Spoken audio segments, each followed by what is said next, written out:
жерге алып келдім, ә? Бұл не? Қоржын. Ал келе ғой, Арсен. Ал осының ішінен қарамай, қолыңды салып аласың. Аха. Не бар екен оның ішінде? 2000 теңге. Аха, бұл не балалар? Ақша. Ақша. Қанша теңге? 2000 теңге. Ақша. Керек па бізге? Иә. Жақсы, тамаша.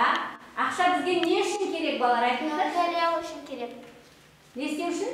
Төлеу үшін керек. Я, қайда төлейміз біз оны? Дүкенде. Дүкеннен не аламыз? Азық-түлік, киім. Азық-түлік, киім аламыз, е? Тамаша балалар. Ал енді біз қазір сіздермен 3 топқа бөлініп, топқа отырамыз. Ал балалар, қане, барлықтарыңыз келіп, қоржыннан әрқайсыңыз бір-бір теңгеден алып, топқа бөлініп, 3 топқа бөлініп жайғасайық. Келіңіздер.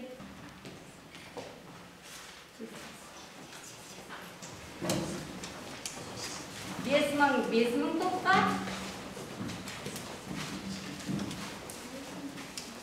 Ал балалар, біз сіздермен қоржындағы алып ақшаны топқа бөлініп алдық, ә? Бірінші топ 10 мың теңге, екінші топ 5 мың теңге, үшінші топ 2 мың теңге. Енді біз қалай анықтаймыз? Сабақтың тақырыбы қалай екен? Қалай ойлайсыңдар? Сабақтың тақырыбы қалай? Тәуелсіздік символы ұлттық теңге.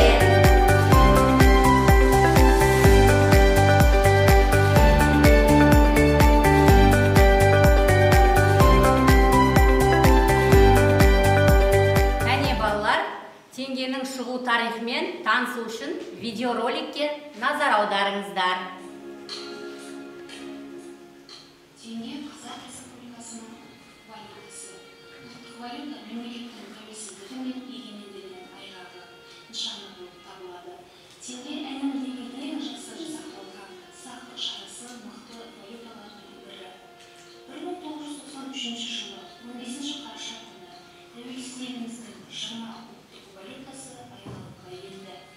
Теңгенің алғашқы айналымға енген күні ұлттық валюта теңге күні болып жарияланды. Қазақстан бұрынғы КСР мемлекеттерінің арасында соңғылардың бірі болып өзінің ұлттық валютасын енгізді. Теңгеміз 1993 жылдан бері қалай өзгеріске ұшырады. Алғаш кездегі банкноттарда, қағаз ақшаларда қазақтың тұлғаларының бейнелері болады. Мысалы, және 200-300 мың теңгелерде Әбу-Насыр әл-Фараби, 3 теңгеде Сүйінбай Айлыұлы, 5 теңгеде Құрманғазы Сарыбайұлы, 10 теңгеде Шоған Уәлиханов, 20 теңгеде Абай Құнанбайұлы, 50 теңгеде Әбілқайыр хан, 100 теңгеде Абылай хан. 2006 жылдан бастап қағаз ақша ретінде 200 теңгеден бастап 20 мың теңгеге дейін банкнот қана қалды. Тәуелсіздік алған елдің ең бірінші айрықша белгісі ұлттық валюта. Балалар, міне видеороликті біз тамашаладық сіздермен. Теңге сонымен нешінші жыл шығыпты біздің ұлттық теңгеміз? Ой, тамаша балалар, өте дұрыс жауап, ә? Енді біздің теңгемізде біздің ұлы тұлғаларымыздың бейнесі бейнеленген. Яғни біздің сабағымыздың мақсаты бүгін мәтіннен тірек сөздерді тауып, оларды иллюстрациялаймыз. Қане балалар, қараңыздар, өздеріңіз мұқият қараңыздар. Мынау неше теңге? Ескі теңге. Әлімжан айтамын дейді, қане, орнына қолымызды көтеріп, орнымыздан тұрып. Я, кімнің бейнесі бейнеленген? Әл-Фараби, жақсы, өте тамаша. Мынау қанша теңге? 5 теңге. Кімнің бейнесі бейнеленген? Құрманғазы. Я, біздің күйші атамыз Құрманғазының. Ал, мынау қанша теңге? 20. Кімнің бейнесі бейнеленген екен? Абай Құнанбаев. Я, ұлы ақынымыз Абай Құнанбаев. Жақсы, өте тамаша, отыра ғой, жақсы. Ал балалар, міне біз таныстық, Әлімжан бізге айтты ұлы тұлғаларды. Енді мына теңге, міне қол көріп тұрғандарыңыздай. Ол неше теңге, кім айтады? Ал Диана айта ғой. Бұл 3 теңге Сүйінбай. Сүйінбай атамыз бейнеленген. Ал мынау қанша теңге? Бұл 10 теңге Шоқан Уәлиханов. Жақсы. Ал мынау? Бұл 50 теңге Әбілқайыр хан. Жақсы. Ал енді мынау қанша теңге екен? Бұл 100 теңге Абылай хан. Абылай хан бабамыздың бейнесі бейнеленген. Жақсы, өте тамаша, отыра қойыңыз. Ал біз ескі теңгемен танысып алдық, кімдер бейнеленген екен. Жаңа теңгені өзіміз білеміз, күнде қолданып жүрміз. Біз енді ары қарай сабағымыздың жаңа сөздермен танысамыз бүгінгі сабақтың. Шыққан жылы, бейне, төл теңге, өңір, мерейтой, арнайы, ерекше. Сөздік дәптерлеріңізге жазып алыңыздар жаңа сөздер.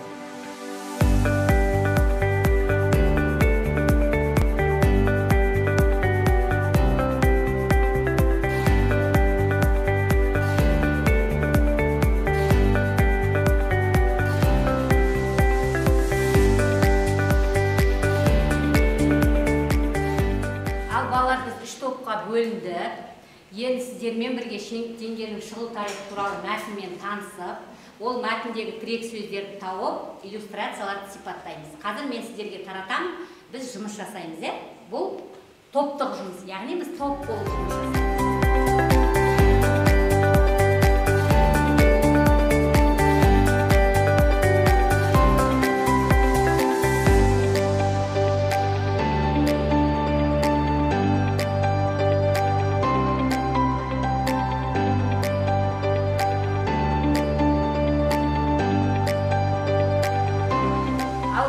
Сіздерге мәтінді тараттым. Енді мәтінді түсініп оқимыз бірінші. Одан кейін мәтіннен нені табады екенбіз? Тірек сөздерді табамыз. Ал қане сіздерге 5 минут уақыт беремін. Ал уақыт басталды, жұмысты бастаймыз.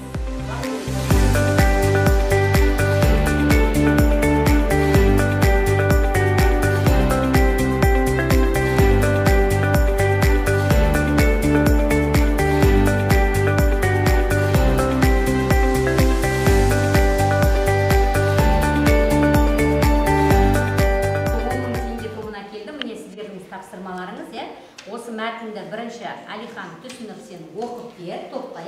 Сосын мәтіннен нені табамыз? Нені табамыз мәтіннен? Тірек сөздерді табамыз. Ал дауыстап оқи қойып. Халқымыз теңгені бұрын пайдаланған ерте замандарда теңгелерді Түркістан, Тараз қалаларында арнаулы шеберханаларда жасалған. Ұлттық валютамыз теңге 1993 жыл 15 қараша шыққан. Ескі ақшаны ұлттық теңгені айырбастау 15 қарашадан басталып 23 қарашада аяқталды. Ұлттық валютаны теңге жүзден бір бөлінді тиын деп айтады. Ұлттық теңгені жасауға 2 жылдай уақыт кетті. Теңгенің бірінші ретінде қазақ халқының ұлы тұлғаларының бейнесі салынған. Ал балалар, тірек сөздеріңізді тапсаңыздар, бірінші топ. Қане Әлімжан, тірек сөздерді оқи қойшы. Кене мас. Теңгені 1993 жыл 15 қараша теңге. Жақсы, яғни тірек сөздерді таптыңыздар мәтіннен. Жақсы, отыра қойыңыз, жарайсыздар балалар. Қане, сіздер 5000 теңге екінші топ жасадыңыздар ма? Тірек сөздерді қане, оқи қой тірек сөздерді жасайды. Ұлттық теңгенің дизайнымен жасалу техникасы ерекше. Алғашқы алтын валютамыз Англияда, алғашқы теңгелер Германияда жасалған. Теңгенің елге 476 шақтарымен әкелді. Шақтар Альбион әліне 18 рет қатынады. Теңгеміздің алғашқы партияларын сақтау үшін арнайы жерасты қоймалары дайындалды. Ұлттық теңгемізді қоймалыдан еліміздің барлық өңіріне банктерге 8 күнде жеткізілді. Жақсы, тамаша. Ал енді осы мәтіннен тірек сөздерді таптыңыздар ғой. Қане оқи. Ұлттық теңге дизайны алғашқы валюта тиын. Жақсы, өте тамаша, жарайсыздар. Екінші топ. Сіздерді көрейік. Ал оқи қойыңыз. Сіз оқисыз ба? Раушан оқыңыз, жақсы. Дауыстап, әдемелеп оқып беріңіз. Қазақ валютасының жобасын жасаған суретшілер Тимур Сүлейменов, Меңдібай Али, Апымсалы Тузилханов, Қайролла Абжалилов. Ұлттық теңгенің дизайнымен жасалу техникасы ерекше. Ұлттық теңгеміздің шеттері қазақтың ою-өрнектерімен безендірілген. Бұл теңгемізде елдің өткені, бүгіні және болашағын бейнеледі. Теңгенің 16-ға жуық құпия шифрасы бар. Ұлттық теңгенің дизайнымен жасалу техникасы ерекше. Екінші бетінде ою-өрнектер, табиғат көріністері бейнеленген. Жақсы. Ал енді осы үшінші мәтіннен тірек сөздер тауып жаздыңыздар, Раушан, оқи қойыңыз.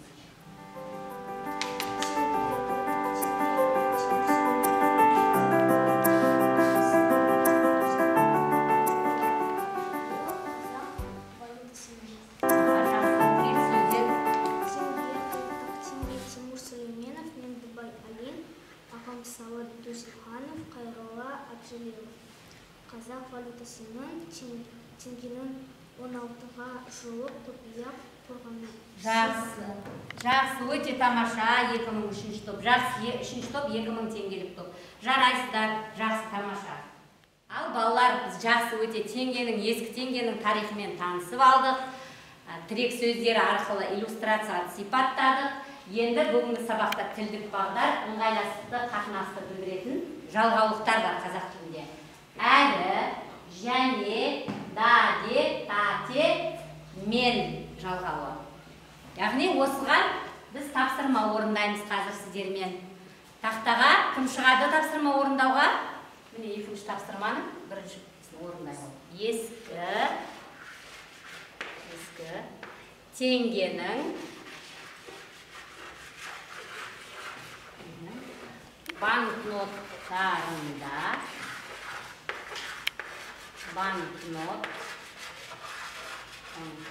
Яна енді осы жазғаныңды оқып, осының ішінен жалғаулықтарды табамыз, Кәне оқып бере ғой жалғаулықтарды. Ескі теңгенің банкноттарында Абайдың бояуымен шыққан Уәлиханов және тағы да басқа тұлғалар бейнеленді. Енді жалғаулық қай жерде осы жерде? Мен және Мен және дұрыс айтты. Жақсы. Мен және дұрыс айттың. Енді қара мына жерде теңгенің дегенде мына жерде болу керек. Түсінікті ғой, Дұрыс, өте жақсы. Осы жерде мен және сөзі жалғаулық балалар. Түсінікті ма? Дәптерлеріңізге жазып алыңыз. Келесі үшінші тапсырмамызға кетейік. Үшінші тапсырмамыз викторина, яғни валюталар туралы, әр елдің валютасы туралы, ұлттық валюталарды Кахут әдісімен жасаймыз.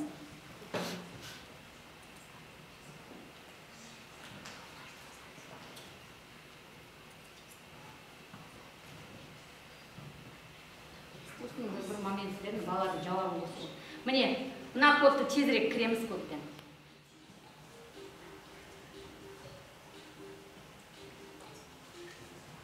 Басамын. Ал, бірінші сұрақтар, қай сұрақтарға жауап береміз?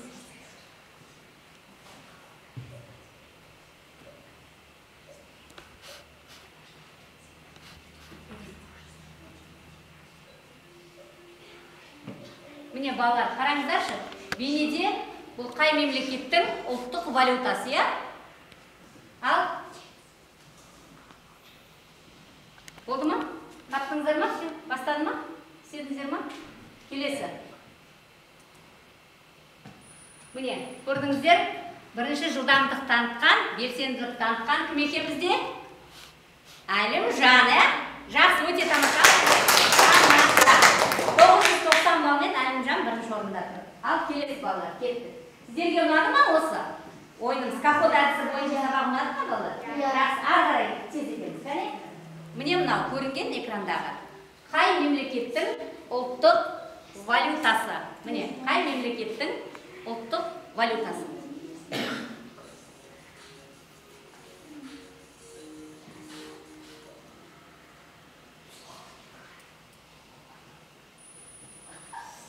Кім келді? Бірінші орында?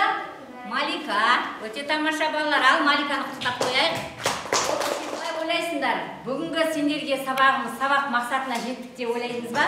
Бүгін біздің сабағымыздың мақсаты тірек сөздер арқылы иллюстрацияларды сипаттау, дұрыс қолданып. Не көрдіңіздер ма? Біз бірінші не істедік? Ескі теңгенің тарихымен таныстық. Дұрыс па? Кім екенін білдік, ескі теңгеде біздің қандай ұлы тұлғалар екеніміз, ұлы тұлғалар бейнеленген екенін білдік сіздермен. Ал енді осы сабақты бекітіп, қорытындылап, кері байланысқа келеміз. Жақсы ма? Білім қоржыны, Міне, 3 сұрақ сіздерге дайындадым. Яғни бүгінгі сабақта мен мынаны білдім, маған қызық болғаны, маған қиын болғаны. Осы 3 сұраққа сіздер жауап беріп, сіздерге сабақ қаншалықты түсінікті және қаншалықты қызықты болды. Сіздер бүгінгі сабақта білім қоржыны деген әдіс арқылы кері байланыс жасайсыздар.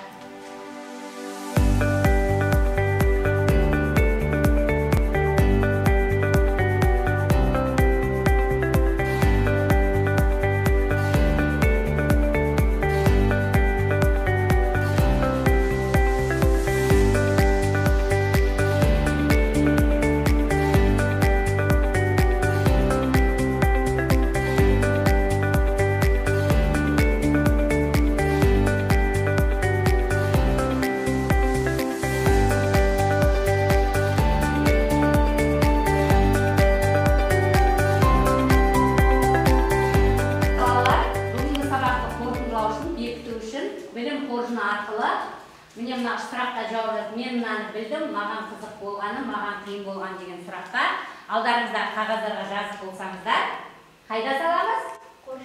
Қоржынға деп саламыз. Сала қойыңыздар. Салыңыздар.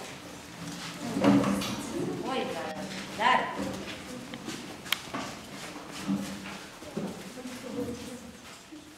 Көрдіңіздер ғой, біз бүгін теңгенің шығу тарихымен таныстық, Мынау қанша теңге? 10 теңге. Ал балалар, біз сабақ үшін қолдандық қой бұл теңгені. Бірақ теңгені бұлай қолдан жасауға болмайды. Ол заңмен қудаланады. Ал біз тек қана сабақ үшін пайдаландық. Міне тілдік бағдар бойынша ыңғайластық, қатынасты білдіретін жалғаулар біз жаттығу жасадық балалар, дескриптор. Ыңғайластық, қатынасты білдіретін жалғаулықтардың қызметін білді балалар, оны ауызша және жазбаша жұмыстарда қолданады.